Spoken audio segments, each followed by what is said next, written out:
Hello, everyone. And I am assuming that the technology is working. I wish I was with you. Southern California is always a great place to visit.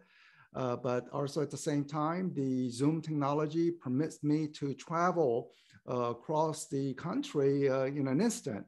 And thanks for allowing me to share some of my thoughts with you, even though doing virtually.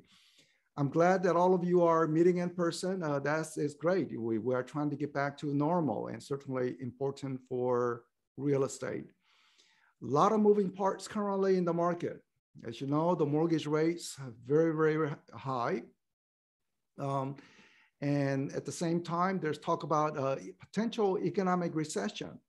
Yesterday, Chairman of the Federal Reserve, Jay Powell, in front of Congress, when asked, is there a chance of recession? And he said that, yes, there is a probability. Now, he didn't give a figure, but I can say that among the economist profession, just 1 year ago, we would have said maybe there was a 10% chance of a recession. Today, the figure is closer to 40% chance of a recession. So certainly greater uncertainty in the marketplace. Let me put PowerPoint slide onto the screen, and then because I speak better with the PowerPoint, so let's do that. Hold 1 second. All right, so I think you can see it, so I will proceed. Let's first start with the home sales activity. This is a national figure, but very reflective of many markets across the country, including Southern California.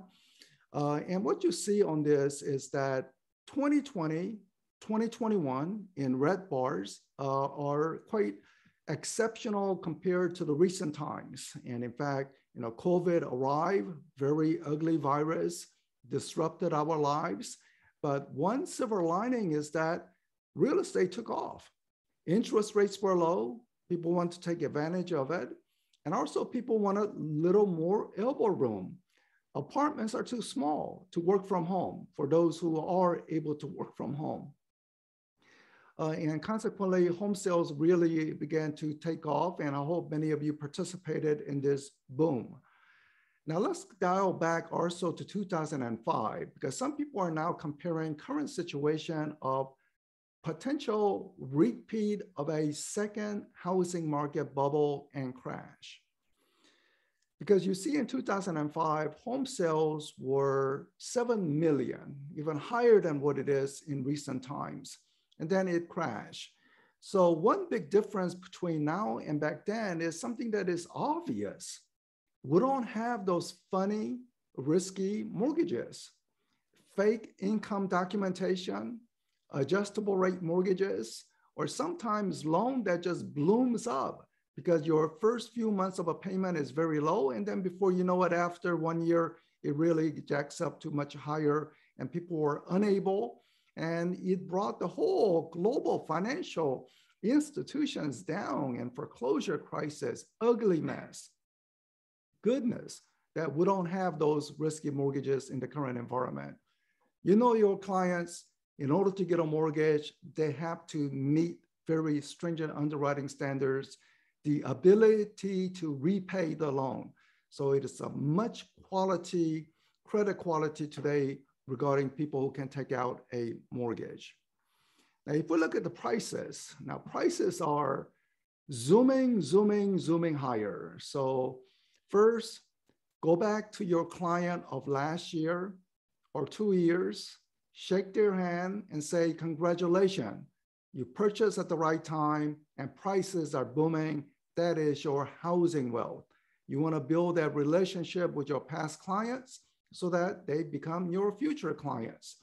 So home prices really boom as the demand took off during the COVID environment, setting new highs, and the momentum is still there. When people ask me a question, is there a potential for price decline? I mean, I am not omniscient to know every possibility of the future, but say a 5% price decline, is it possible? And I would say yes, but I would also say 10% price increase is possible. Most likely scenario is more smaller price gain in the upcoming months. But as we know, there are so many external factors that could move the numbers one way or the other. But one interesting part is, I don't think we will have a sustained deep decline in prices. So that's one. Second, 5% price decline for short duration, it will not harm the financial institution. It will not harm the homeowners. In fact, some home buyers will simply view price decline as a second chance opportunity to get into the market. So if it was to occur, I don't see any reason for worry, concern, because the buyers would try to take advantage of lower prices. Homeowners, they have accumulated substantial wealth. That 5% decline, I think those were non-factor. And financial institutions are certainly in a very healthy situation financially, their balance sheet. If we look at the price appreciation, again, this shows sort of repeat of what had happened back in 2004, 2005 period. So one thing to note is, again, prices rose strongly during the last time when the housing market was strong, artificially strong because of subprime lending. Then you see the price crash, which was quite painful, and people lost homes. And then once the foreclosure crisis were over, more steady price gains, 7, 8, 9% a year. And then once the COVID hit, you see a 20% price gain from 1 year ago. So this is the greater Los Angeles, Long Beach area. I mean, if I was to put for Orange County, it would be very similar. If I was to put even out over to Bakersfield, it's probably something similar, San Diego. So very similar movement related to the prices. If one wanted to find slight differential, very slight differential, probably San Diego market outperforming the LA market. So that may be the only slight differential, but if you're in LA, see this price gain and you are a real estate owner, you are smiling because of the wealth gain. But the change is in the mortgage rates. The blue line is the 30-year fixed rate mortgage where your clients are very interested in it. While the red line is what the Federal Reserve in Washington, D.C. I'm just happened to be working from home today because of circumstance, but office in Washington, D.C., we are very close to the U.S. Capitol to indicate that NAR, we are watching you. So hopefully the Congress, that listen to us, and certainly our members very engaged with political activity, whether RPAC contribution or in terms of engaging with their members of Congress. Thank you all for that support. But let's look at this Federal Reserve interest rate increase, which they control the red line, not the blue line. Blue line is your consumers' 30-year fixed rate. Red line is what Washington controls from Federal Reserve. One thing to note is that red line can go down, up, but the blue line at times do not move one-to-one relationship. For example, right in the middle of the graph, you can see clearly that blue line barely moved even as the red line had a jerky up and down. By contrast, look what's happening today.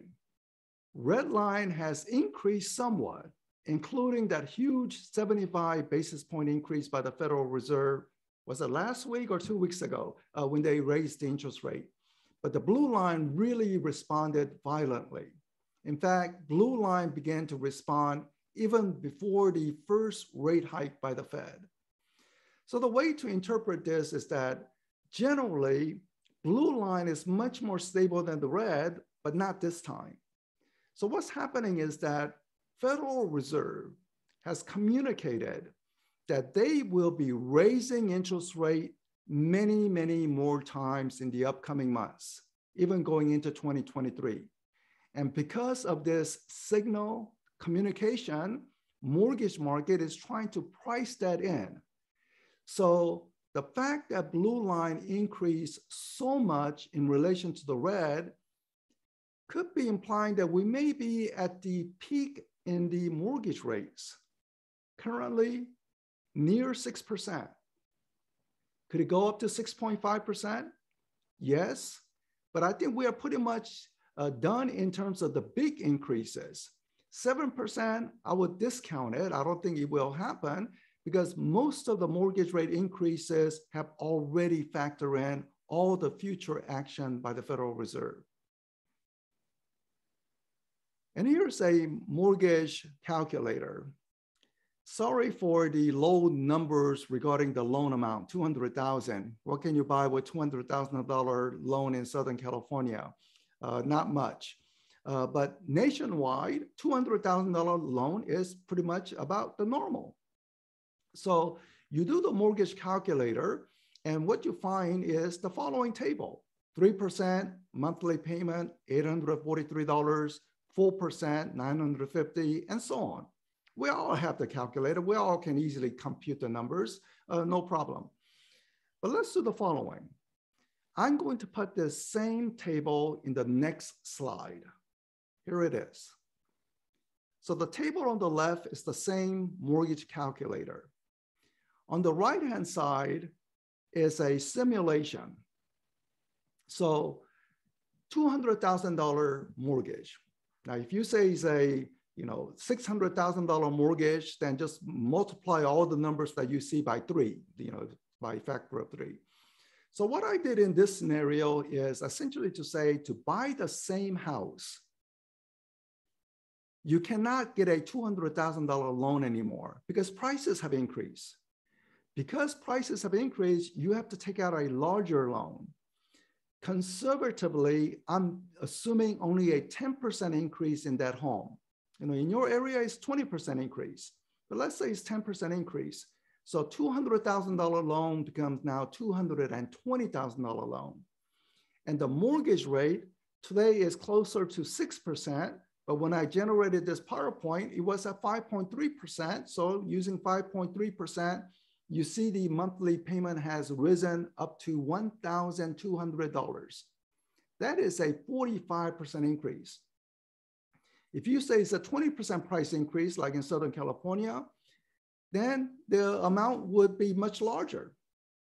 Also, the mortgage rate is now above 5.3%, so it's increased. So you can say the 45% increase in monthly payment is the minimum. Most Americans may be seeing 50% increase or 60% increase now versus 1 year ago. So when I do that comparison now versus 1 year ago, it is a hypothetical consumers who've been waiting and waiting to buy now rather than last year. Last year clients, again, go back to your client base and shake their hand to say, congratulations, you have locked in at those low mortgage rate payment pretty much for the life of your residence. It's not gonna change. If you're a renter, tough luck. Your rents are rising, then it will rise again next year, 2 years from now. But for homeowners, they locked in, congratulate all your clients of last 2 years. But current clients, new clients, they are saying, wow, such a large increase in monthly payment. And by the way, ordinary consumers have no idea how mortgage calculator work. That's why it is critical that you educate them on it, because they think the mortgage rate increase, okay, I will pay a few extra bucks. So that's how their mindset is. I will pay a few extra bucks. But you see that this is not a few extra bucks. These are substantial increases in monthly payment. So why is the Federal Reserve raising interest rates? Well, because inflation is very high. Inflation is running up to 40-year high, essentially back to the early 80s and 1970s style. So if you are the age under 40, you have never seen anything like this. I participate in some forecast panels, including Wall Street Journal, and they ask question, what do you think is going to happen to the economy? What do you think unemployment rate will be? And then questions like that. And usually towards the end, sometimes they ask the question, how would you grade the Federal Reserve?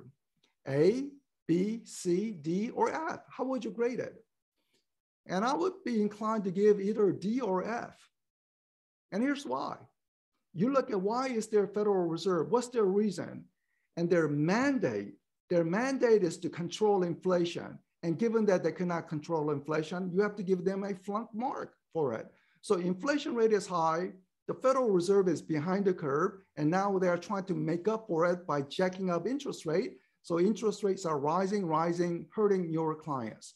So high inflation is leading to higher mortgage rates and higher raising of the interest rate by the Federal Reserve.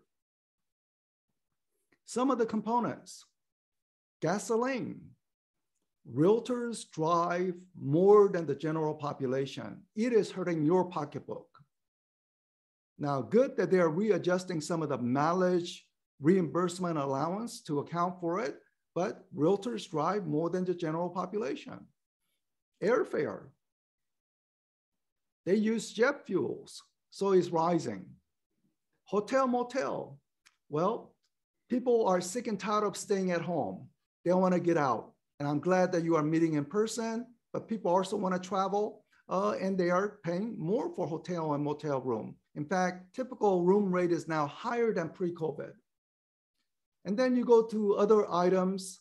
If you go look in the middle, they said rents are rising 5% from 1 year ago. So you look at your neighborhood and think, is it rising 5% or is it something higher? And when I talk to realtors, pretty much everyone agrees it is higher than 5%, but the government is saying it's rising by 5%. So rents are rising 5% above. Only thing that is not rising is college tuition. Maybe some of the universities feel guilty about online courses they have provided, which is much cheaper than in person. So maybe for that reason, they're not raising tuition all that much. And the other item that is not rising is mass transit. So in a sense, if gasoline prices are high and mass transit is not changing all that much, maybe this will give some encouragement for people to take mass transit because relatively it is cheaper and perhaps it will reduce greenhouse gases in the process. But there is only one problem. People are not taking mass transit. They're not taking mass transit in LA, San Francisco, New York, Washington, where I am from, because increasing crime. So as long as there's an increase in crime, people are saying, I am going to drive. I'm going to stay away from metro. So even though the metro prices are not rising, people are not taking benefit of it because they are saying, I'm tired of this crime. So people are driving and they are feeling the consequence of higher gasoline prices currently. If we can somehow contain gasoline price or oil price, then perhaps inflation will retreat. And if inflation retreat, interest rate may have topped out and Federal Reserve may change their mind about how fast they need to raise interest rates. So let's look at the prospect of how the future direction of the gasoline prices, which is determined by the oil prices. So oil prices, as you can see, today it is very high, but it goes up and down. So maybe there is a potential that it could go down. But before looking at the prospect of potentially going down, let's look at this 3-circle item, which has sort of relevance for today's news or the topical, more recent times. If you look at the first circle, this is in the mid-1980s. And it declined, oil prices collapsed and remained low for several consecutive years. What happened? Well, like oil producer, like the state of Texas, there was large foreclosures. They suffered. But American consumers were benefiting from low oil prices. Another point is Soviet Union collapsed. They were so much dependent on oil prices. When oil prices went down, Soviet Union collapsed, Russia, Ukraine, they broke up along with other republics. No more communism. It doesn't work anymore once oil prices collapse. The middle circle that you see is 1998 time period. Again, several years of price declines, in oil price decline. As a consumer, you smile, but Russia came to Washington on their knees, head in hand, begging IMF, World Bank, US government, please help us. Our currency is collapsing. Our economy is collapsing. Please help us. To show how Russia is dependent on oil prices. The third circle that you see is the lockdown period, but that is so brief, it's inconsequential. But oil prices today are very high, which means Russia can feel arrogant. They're bringing in the revenue. Economic sanctions, Putin is saying, who cares? Europe doesn't buy, I will sell it to China, I will sell it to India, I will sell it to South Africa, I will sell it to South America. Who cares if there is economic sanctions? I will sell it to smugglers so they can then sell it to Europe. So Putin is raking in revenue at high oil prices today. So will oil prices remain high or decline? And unfortunately, it looks like oil prices will remain high because America is not drilling. This is amount of shipment of drilling equipment in America. Red line is COVID lockdown, March 2020. So we were drilling more before COVID. Today, oil prices are sky high, which means we should be drilling more to take advantage of high oil prices, yet we are not drilling. And consequently, what's happening is that this high oil prices are likely to be with us for quite some time. Now, I certainly don't want to see oil rigs outside of, say, Santa Barbara. Santa Barbara is, so beautiful, but I see oil rigs. But there are many places in America, like North Dakota, places in Louisiana, in Alaska.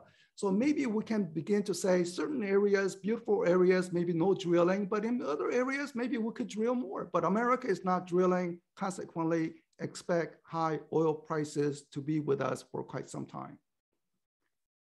And consequently, you are paying at the gas pump and interest rates are high. Let me now change to the job market condition. We are almost back to pre-COVID days in terms of how many Americans have jobs. So the beginning part of the chart shows pre-COVID, those 3 months, and then lockdown. So if you work in a restaurant, hotel, you lost your job. Disney, they had to lay off all the workers. I know that in Orlando, unemployment rate shot up to 35% during that month. And certainly Anaheim, the nearby area, I'm sure there was high unemployment. Then with the removal of the lockdown, as we reopened the economy, with each passing month, more job creation, and today we are almost back to pre-COVID days. Let's also remember, every year there's high school graduates, college graduates, so we should be generating even more jobs. So just getting us back to pre-COVID days is insufficient, because every year we have more people who needs a job.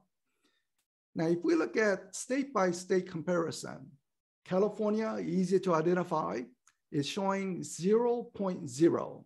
So what it means is that today in California, you have same number of jobs today as pre-COVID March 2020. So no change in employment now versus more than 2 years ago. But then you look at the color codes. So when you see the red, it means they're still down. Alaska is down. North Dakota is down. Louisiana is down. Good, they're not drilling. If they don't drill, they cannot have those jobs.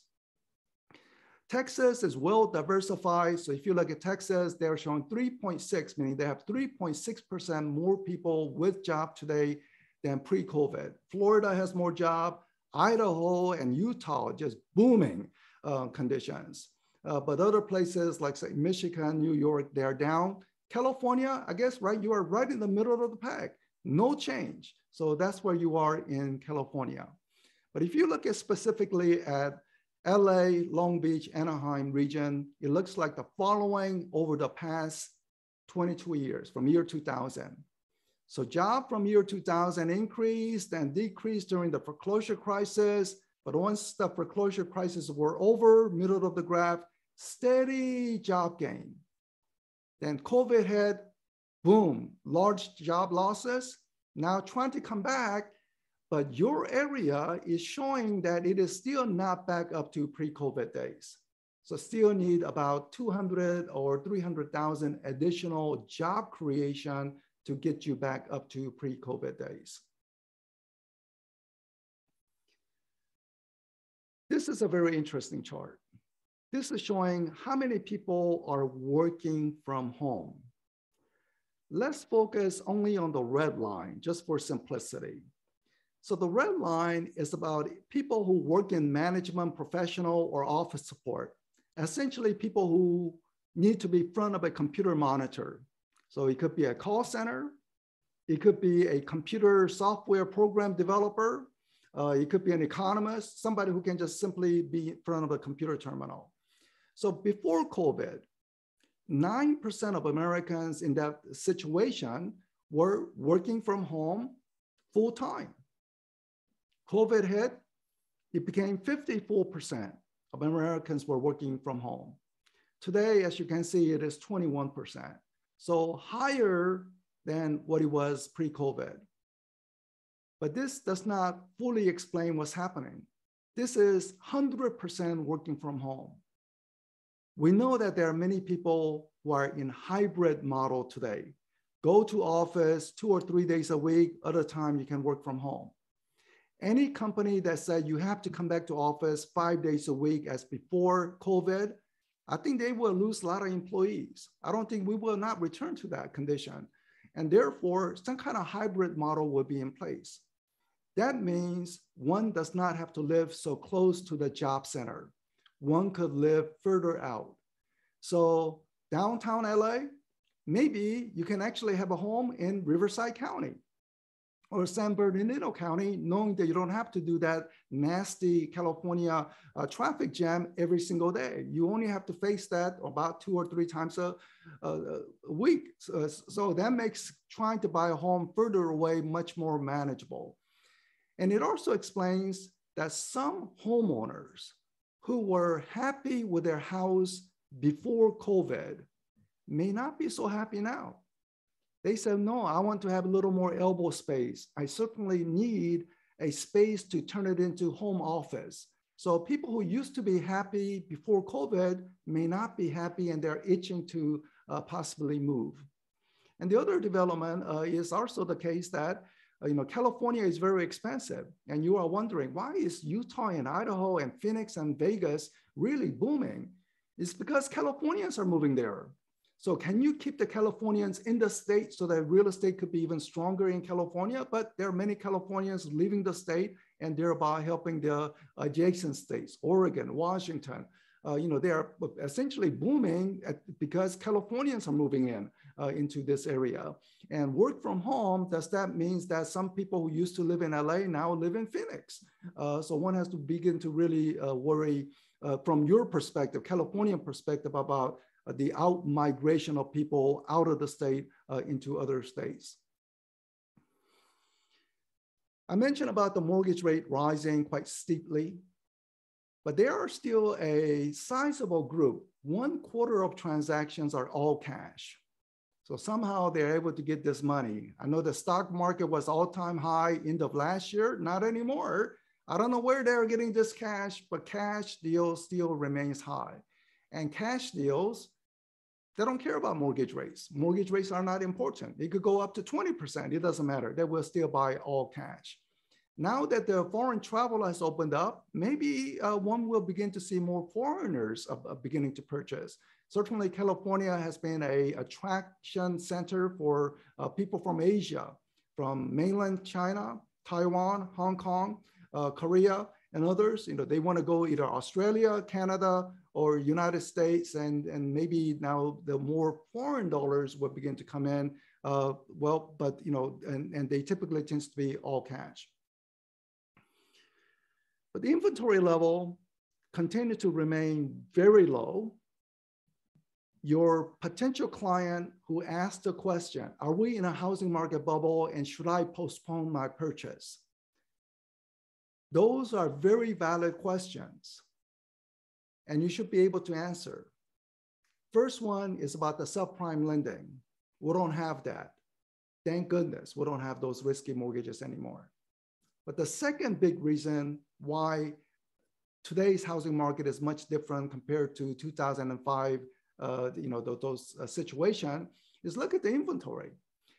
Back then, we had oversupply of homes, too many homes, not enough buyers. You can see the inventory situation. So today, there's even lower inventory than year 2000 when many people consider year 2000 as being normal. So very tight inventory situation. I hear from many places, even at higher interest rate, they are saying if we had more homes on the market, they can do more deals. Certainly from consumers' perspective, they want to see more homes. They want to see several homes before deciding rather than being forced to go into multiple offers after seeing only one home.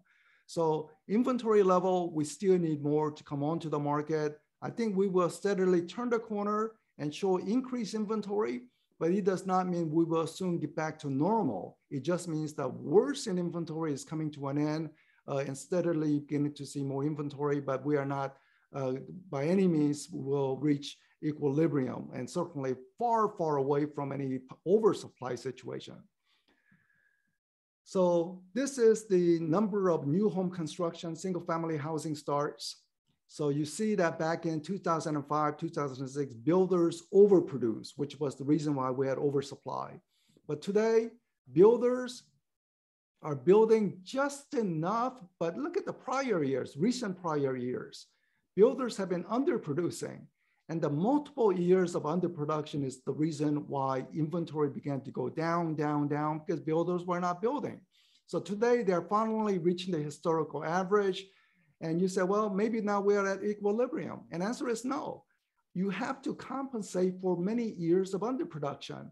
So in order for the inventory to rise more meaningfully, we have to be above that red line. So this year forecast is only reaching that, which means, again, we're going to be overall somewhat of a housing shortage. Fannie Mae question to consumers. Is it a good time to buy? Wow, it looks depressing here. People don't want to buy. They think it's not a good time to buy.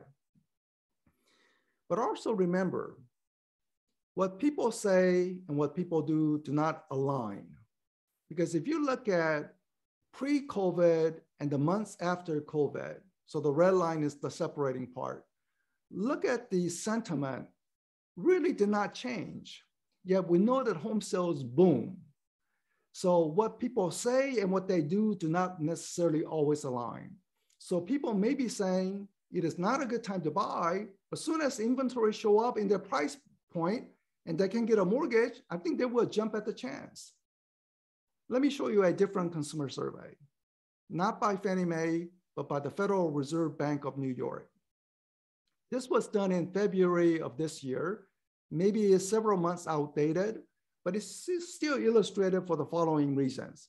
They conducted the survey at a time when mortgage rates were rising. So mortgage rates were hitting 4% back in February. It was 3% all last year, but now rising to 4% by February. Today it is much higher, but at least directionally, mortgage rates were a little higher. So they asked the question, what do you think is going to happen to home prices? And consumers on average say home prices will rise by 5.1% for 1 year. And after that, maybe 2% a year. What about rents? They're saying rents will rise even faster than home prices. Consumers don't like higher mortgage rates, but they detest higher rents.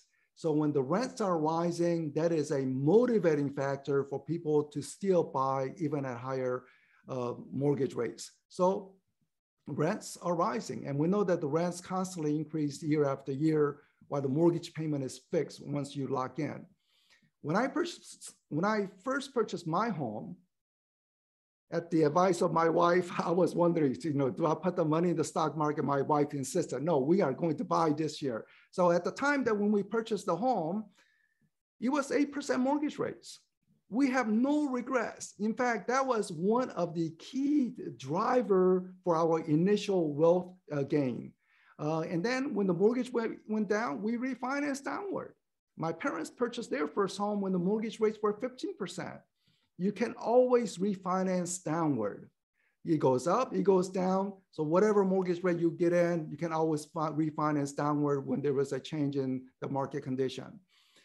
But the rents keep rising. So key question on the bottom two line, is it a good financial investment? If you were to buy a home, do you consider that to be a good financial investment? And by large, overwhelming margin, 73% to 6%, people are saying it is a good financial investment. So maybe this picture is more accurate because they're considering rents. This one, they're just asking, is it a good time to buy? This question, is it a good financial investment? And people are saying, yes, it is a good financial investment.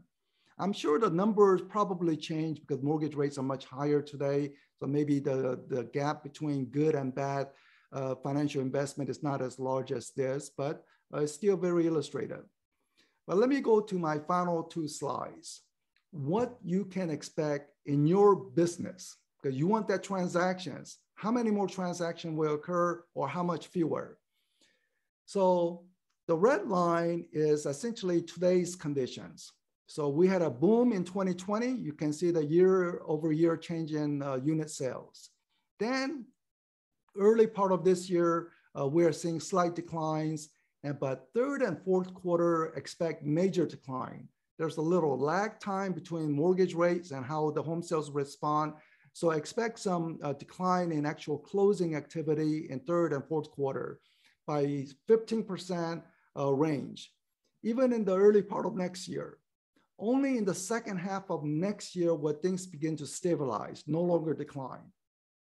So if we look at the annual numbers, my last slide, it will look like the following. 2020 has been quite spectacular, 2021 as well for housing market. Increased unit sales and increased home prices, bringing dollar volume really high.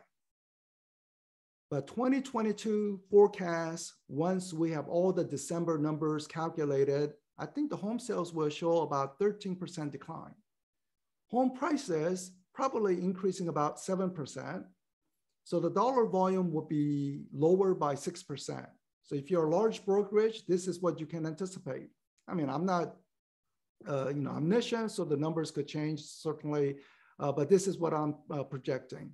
2023, no meaningful change in home sales, but prices still rise because we will still be in that residual housing shortage condition. And therefore, the dollar volume will begin to turn positive, lightly, but positive in 2023. So thank you very much for listening. Thank you very much for having me to participate. And of course, I wish I was there in person with you in beautiful Southern California. The weather is great. When things about your grandparents or great-grandparents who first came to California, you wish they had bought more land, that's certainly a large degree to pass on to the next generation, but they came because of the great environment and the weather condition. But today people are exiting California. So you have to ask your question, why are more people leaving California compared to coming in? Something to think about, but right now I think the real estate is undergoing transition this year, and maybe next year some stabilization. Thank you.